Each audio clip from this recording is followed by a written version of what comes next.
Hi, I'm Bybreen and welcome back to another episode of Soul Stirring Astrology, where I give you my texture take on the world of astrology. And in a few days' time, we have a new moon in Taurus. And the reason why I'm out here in nature is because this new moon is surrounded, it's immersed in so much earth energy. So a new moon signifies where there's a conjunction between the sun and the moon. But also these two luminaries are joined by Mercury and Venus. So we've got 4 planets in Taurus, which equates to a stellium, which means there are 3 or more planets in a sign or a house. So it's a very congested area. So there's going to be a lot of focal energy in Taurus.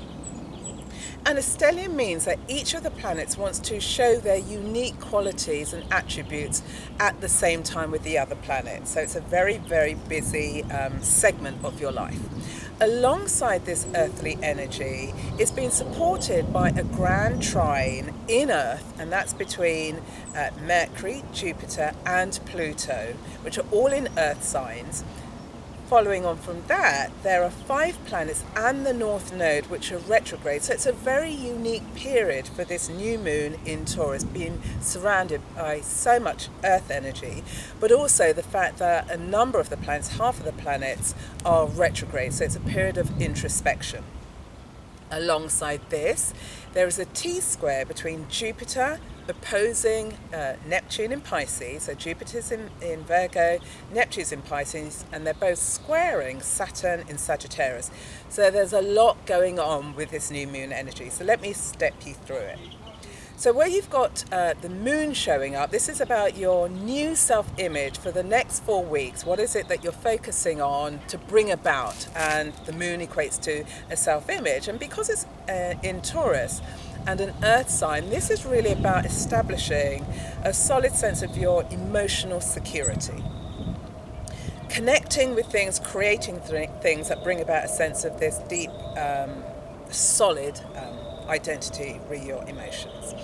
With the sun here, this is about a solid core identity, your conscious identity, which you feel is you're living it out in a very practical, cautious way. With Mercury here, this is where you're giving thought and consideration about the types of words that you're going to be using to communicate your ideas and the themes that you think are really important to you. And also we've got Venus here, and Venus is in its own house because she rules 2 signs. She rules Taurus as well as Libra.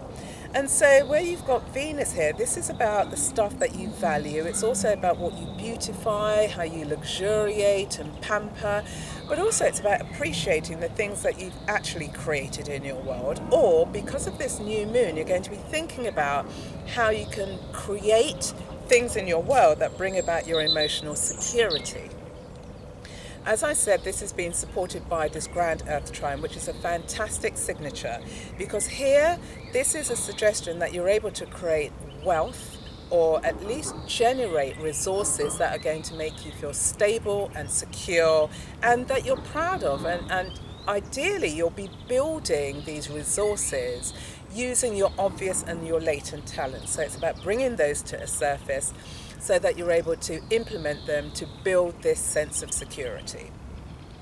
Now, within this grand earth trine, there's an opposition that is formed between Jupiter in Virgo and it's opposing Neptune in Pisces.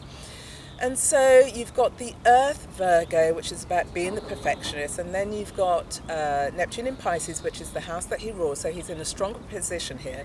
But this is about rising above the everyday realities of life and actually tapping into this kind of laissez-faire attitude. Now with Jupiter in Virgo, this is a sense of you've got this grand dream vision for your life, so it's a great time for you to be taking risks or moving forward to bring this dream to life. Now with Virgo here, you're contemplating, what practical steps do I must have in place, and Neptune's saying just chill out and go with the flow. Another tension point here is this sense of self-purification and self-improvement, together with using your intuition to establish what is the next step that you should take to try and materialize this dream or this goal or this vision. Now, both of these planets are squaring Saturn, and Saturn is in Sagittarius. And Saturn here is like, well, grow a backbone, make a decision. you know what you need to do, just get on with it. It's always going to be the right decision. However, where you've got a T-square, that's an indication that one element is missing, and the element that's missing here is Gemini. And the reason for this is because Saturn in Sagittarius is opposing Gemini, but there are no planets in Gemini, but that doesn't matter. What you need to be doing is to pull on the qualities of Gemini to help you make a decision whether you're going to move forward in this very practical way that Virgo is suggesting, or you're going to take a very laissez-faire approach, which Pisces is suggesting. So with Gemini, you're gathering facts and information and data, and you're assessing it, and then you make a decision. Once you've made a decision, you'll know whether you're going to take the Jupiterian Virgo route to manifest your dream, or you're going to take the Neptune Pisces, using your intuition to guide you as to what the next logical steps are going to be. Either way, you can then satisfy Saturn in Sagittarius, which is a very definitive indication of how you're going to move forward.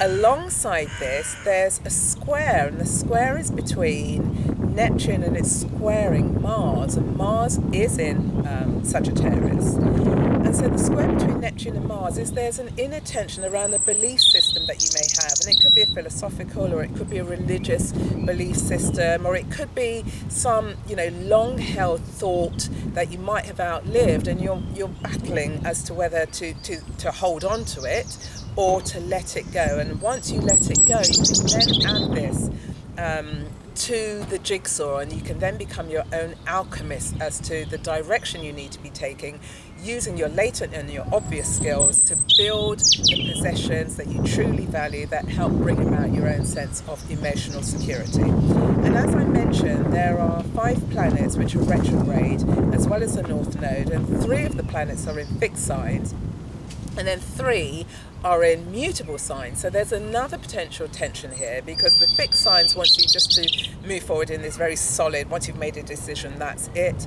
And whereas the mutable signs are a suggestion, well, I might have a plan, but at the same time, I want to see how I go and be flexible as how I go.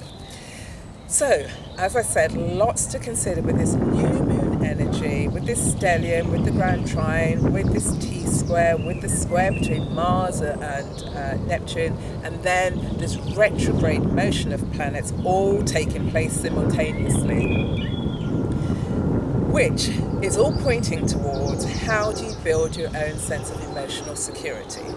Which leads me into the quote of the week. And the quote of the week comes from Billie Holiday, and it's from her song, God Bless the Child, and where she sang, Mama may have and Papa may have, but God bless the child who has his or her own.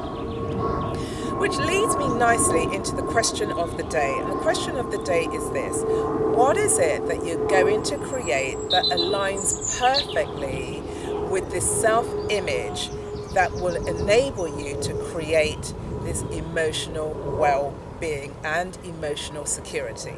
So that's it for this week. If you like this episode, feel free to share it with other people in your network. You can subscribe to my channel. You can put the answers to the question of the day in the comment box below. If you've got any other comments, would love to hear from you as well, because I love to engage with you.